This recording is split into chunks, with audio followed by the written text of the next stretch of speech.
People lack love and faith. BD number 8626. September 25, 1963, people keep distancing themselves from me ever further. They want to believe less and less, for since they don't live a life of love they cannot attain a living faith either, and a dead faith is completely worthless, because they will easily relinquish it completely when they have to profess whether they are for or against me. For people will have to make this decision, irrespective of whether it will be demanded of them by the earthly authorities or as a result of harsh strokes of fate, when only the right decision can provide them with help in earthly adversity. Without faith they are lost, for then they belong to my adversary, who wants to destroy humanity's every faith in a God and Creator. Only a life of love will result in a living faith, and then there will be no further danger of falling prey to my adversary. For a living faith establishes the connection with me, and any hardship can be resolved because the human being believes in my power to do so, and also because he is convinced that my love will determine me to help. Yet people who utterly lack faith in a being which is full of love, wisdom and power can be called poor and miserable. For even if they are quickly helped by my opponent in earthly calamities, their souls will nevertheless be irrevocably lost, for they have abandoned all contact with me and are therefore hopelessly subject to him. And many people will have to expect this destiny of being completely controlled by my adversary, and will also have to share his fate at the end of the earth, so that they, when he is placed in chains, will be banished again into the creations of earth and must travel the path through these new creations once more. Yet this happens in accordance with the will of every individual soul, and nothing can be done for their salvation other than to keep proclaiming the gospel of love to people, to tell them what will await them if they live without love and therefore also without faith. Time and again people shall be called, time and again they shall be invited to turn their back on the world and to step into spiritual spheres.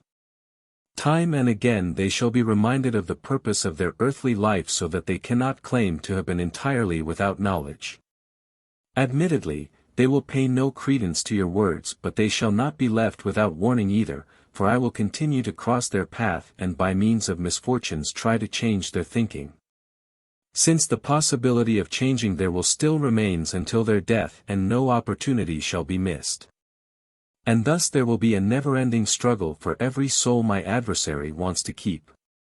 And if you, my servants on earth, only succeed in persuading your fellow human beings to believe in a God and Creator from whose power they originated, if you only succeed in motivating them to carry out deeds of love, then there is also the possibility that they will learn to gain faith, that they will seriously think about it. Especially when they have to recognize the fleeting nature of earthly things and begin to long for everlasting possessions. Every change of mind can denote salvation for these human beings, and a person can still change his mind until he dies.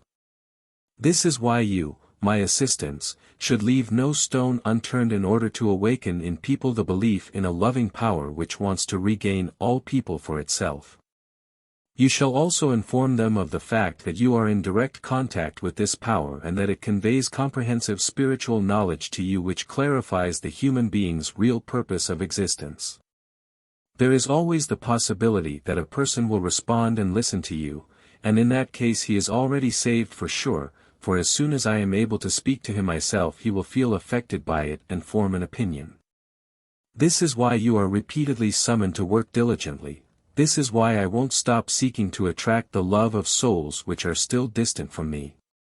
This is why people often suffer great earthly hardship in order to motivate them into performing kind-hearted actions for their fellow human beings.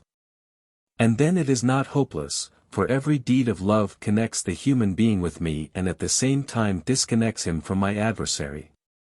If only people would believe that only love can deliver them from the enemy of their souls. That love would also grant them realization and could gain them a living faith, even in the Redeemer Jesus Christ. And a living faith in him signifies definite deliverance from sin and death. Love, however, has grown cold and therefore faith has also vanished, and no person can become blessed without love and faith. Without love and faith my adversary is still dominating his soul and it cannot enter the life which lasts forever. Amen.